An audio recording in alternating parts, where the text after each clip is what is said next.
America అధ్యక్ష ఎన్నికల ఫలితాల సరళిపై మరింత సమాచారాన్ని మా ప్రతినిధి రంగారావు అందిస్తారు. రంగారావు, చెప్పండి.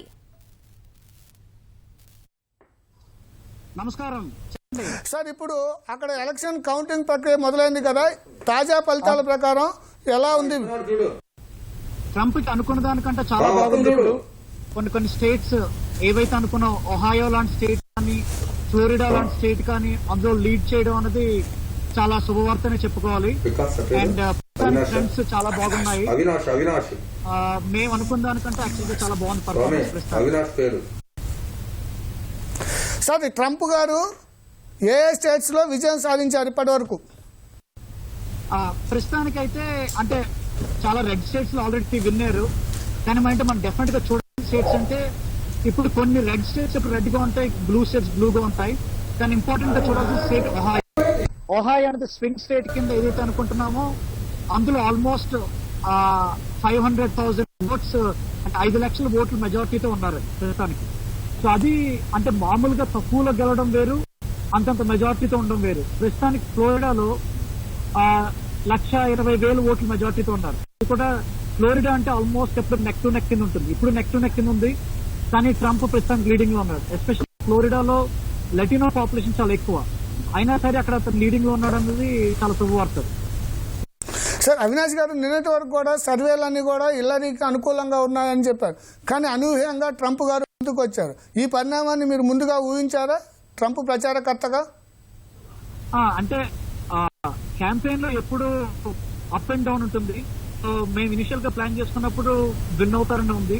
మధ్యలో కొన్ని వచ్చిన ఆటంకాల వల్ల కొంచెం ఇబ్బంది పడ్డాం, కానీ బట్ మాకు ప్రస్తుతానికి విన్ అవుతామని చెప్పనే ఉంది. మేము రిజల్ట్స్ మేము అనుకున్న దానికంటే ఇంకా బాగా వస్తున్నాయి ప్రస్తుతానికి. అంటే మీ లెక్కల ప్రకారం ఎన్ని ఎలక్టోరల్ ఓట్స్ ట్రంప్ గారికి వచ్చే అవకాశం ఉంది? అంటే ఆ లెక్కలన్నీ మేము అంటే బయటకు అనే బదులు, ఎందుకంటే ఎలా మారుతుందో ఎప్పటికీ, బట్ మేమంతా చూసేది ఒకటి 27 ఎంతతో గెలిచామన్నది అనవసరం. 271 వచ్చినా గెలిచినట్టే, 300 వచ్చినా గెలిచినట్టే. సో ప్రస్తుతానికైతే మా అంచనాల ప్రకారం డెఫినెట్ గా 270 కంటే చాలా ఎక్కువ ఉండేటట్టే ఉంది. ఎస్పెషల్లీ ఫ్లోరిడా విన్ అయ్యి, ఒహాయో విన్ అయ్యి, విస్కాన్సన్ లాంటి స్టేట్లు కూడా కొంచెం రెడ్ గా ఉంది ప్రస్తుతానికంటే. It's pretty good news. కానీ ఇవన్నీ ఎర్లీ ట్రెండ్స్, అంటే దీన్ని బట్టే మేము ఆల్రెడీ విజయం ప్రకటించినట్టు ఏం లేదు. మేము కంప్లీట్ గా రిజల్ట్స్ చివరి వచ్చే వరకు చాలా ఓపికగా చూస్తున్నాం. పూర్తి స్థాయి ఫలితాలు ఎన్ని గంటల వరకు వచ్చే అవకాశం ఉందండి? అంటే కొన్ని స్టేట్స్ వాళ్ళు అంటే ఆల్రెడీ అనౌన్స్ అయిపోయాయి. కొన్ని స్టేట్స్ రాత్రి 2-3 గంటలు అవుతాయి. ఏవైతే నెక్ టు నెక్ ఉన్నాయో రేపు పొద్దున్న దాకా వెళ్తాయి. కొన్ని లెస్ దాన్ 10,000 ఓట్స్ మెజారిటీతో గెలిస్తే అవి ఒక నెలైనా పట్టచ్చు. అంటే ఇండియా టైమింగ్స్ ప్రకారం ఏ సమయం పట్టొచ్చు అంటారు?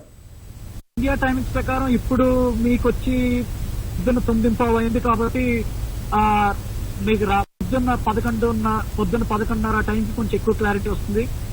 కొన్ని ఏమన్నా బాగా నెక్ టు నెక్ ఉంటే ఇంకా రేపు పొద్దున్న వరకు అంటే ఇండియా టైం రాత్రి అర్ధరాత్రి 12-1 గంట వరకు కూడా వెళ్ళొచ్చు. సార్, మీరు ట్రంప్ గారి ప్రచారాన్ని, ట్రంప్ వ్యవహార శైలిని దగ్గర నుండి చూశారు. ఇప్పుడు ఆయన గారు కనుక విజయం సాధిస్తే మన ఎన్ఆర్ఐలకు ఏమైనా ఇబ్బంది కలిగే ప్రమాదం ఉందా? అసలు ఇబ్బంది అనేది అసలు ఎట్టి పరిస్థితుల్లో ఉండదండి. దానికి నేను ఎగ్జాంపుల్ గా చెప్తాను. నేను యుఎస్ సిటిజన్ కాదు, నేను ఇండియన్ సిటిజన్ ని. అయినా సరే నన్ను ఇంత మంచి పొజిషన్ లో పెట్టి ఎగ్జిక్యూటివ్ అంటే స్టేట్ కి ఒక్కరు ఉంటారు, స్టేట్ మొత్తం అంతా నా రెస్పాన్సిబిలిటీ. ఒక ఇండియన్ కి, ఒక ఇమిగ్రెంట్ కి ఇంత పొజిషన్ ఇచ్చారంటేనే అర్థమవుతుంది. నేను ట్రంప్ గారిని చాలా సార్లు కలిశాను. ఆయన చాలా నార్మల్ గా చాలా ఇదిగా ఉంటారు. ఇంకా ఇండియన్ సెలబ్రేట్ చేసుకోలేదు, ఎందుకంటే ఆయన కంప్లీట్ గా పాకిస్తాన్ కి అగేన్స్ట్. ప్రస్తుతానికి యూఎస్ కుండే ఫస్ట్ ఎజెండా టెర్రరిజం అణచివేయడం. ఆ విషయంలో పాకిస్తాన్ డెఫినెట్ గా యూఎస్ కి యాంటీ సైడే ఉంటుంది. ఆయన చాలా క్లియర్ గా చెప్పారు చాలా సార్లు, నేను డెఫినెట్ పాకిస్తాన్ కి అగేన్స్ట్ అని చెప్పండి. సో ఇండియన్ సెలబ్రేట్ చేసుకోవాలి తప్ప, కానీ ఇది ఇండియన్స్ ఎట్టి పరిస్థితుల్లోనూ బ్యాడ్ న్యూస్ కాదు, డెఫినెట్ గా good news. Sir, India America సంబంధాల్లో ఎలాంటి ప్రభావం ఉండొచ్చు అనుకుంటున్నారు మీరు? డెఫినెట్ గా ఎప్పుడు రిపబ్లికన్ ప్రెసిడెంట్సే ఇండియాకి మంచిదయ్యారు. మీరు ఇందిరాగాంధీ టైం నుంచి తీసుకున్న, మనం వియత్నాం కి వాళ్ళకి కావాల్సిన ఓటు వేయలేదని అప్పుడున్న డెమోక్రాట్ ప్రెసిడెంట్ మనకి ఇస్తామని $1 బిలియన్ ఇవ్వలేదు. అలాగే మళ్ళీ క్లింటన్ ఎప్పుడైతే 90s లో న్యూక్లియర్ టెస్టింగ్ చేసామో మన శాంక్షన్స్ పెట్టబోయారు. అదే ఇంకో పక్క రిపబ్లికన్ చూస్తే రొనాల్డ్ రేగన్ తో మంచి సంబంధం ఉండేది ఇండియాకి, బుష్ తో మంచి సంబంధం ఉండేది. అసలు డీల్ అంతా మొదలైంది బుష్ తోనే. సో డెఫినెట్ గా రిపబ్లికన్ ప్రెసిడెంట్స్ ఇండియాకి బెటర్ అవుతారు. వాళ్ళు business oriented, they believe in out sourcing. మన ఇండియా గ్రోత్ అంతా దాని వల్ల వస్తుంది. సో డెఫినెట్ గా అంటే క్యాండిడేట్ ట్రంప్ వేరేగా ఉంటారు, ప్రెసిడెంట్ ట్రంప్ వేరేగా ఉంటారు. సో ట్రంప్ కనుక విజయం సాధిస్తే మన ఐటీ పైన ప్రభావం చూపుతుంది అని అంటున్నారు, అది వాస్తవమేనా? నాకు వెనకాల కొంచెం గాలి ఎక్కువ ఉందని మళ్ళీ చెప్తారా? ట్రంప్ విజయం సాధిస్తే ఐటీ రంగంపై ప్రభావం ఉంటుందంటున్నారు, అందులో ఎంత వాస్తవం ఉండే అవకాశం ఉంది? ట్రంప్ విజయం సాధిస్తారని ఏంటండి? ట్రంప్ గారు గెలిస్తే ఐటీ రంగంపై ప్రభావం ఎక్కువగా ఉండే అవకాశం ఉంది అంటున్నారు, అందులో వాస్తవం ఉందా? ఎవరిపైన ప్రభావం? ఐటీ సాంకేతిక రంగంపై, ఇన్ఫర్మేషన్ టెక్నాలజీ. అదే ఐటీకి మంచిది అవుతుంది. ఇప్పుడు బిజినెస్ డెసిషన్ అన్నది ఇప్పుడు ఫర్ ఎగ్జాంపుల్ మైక్రోసాఫ్ట్ ఉందనుకోండి, మైక్రోసాఫ్ట్ 10 రూపాయలకి ఇండియాలో చేయగలరు. ఫర్ ఎగ్జాంపుల్ యుఎస్ లో 100 రూపాయలు పెట్టి ఎందుకు చేస్తారు వాళ్ళు? ఒక పెద్ద కంపెనీస్ అన్ని ఎప్పుడు వాళ్ళు ప్రాఫిట్ ఎలా చేసుకున్నామనే చూస్తారు. సో ఆ పరంగా వాళ్ళు కూడా లాబింగ్ చేసుకుంటారు ప్రెసిడెంట్ తో. సో డెఫినెట్ గా ప్రెసిడెంట్ ట్రంప్ వాళ్ళు ఇండియాకి వచ్చే నష్టాలు ఎట్టి పరిస్థితుల్లోనే ఏమి ఉండవు.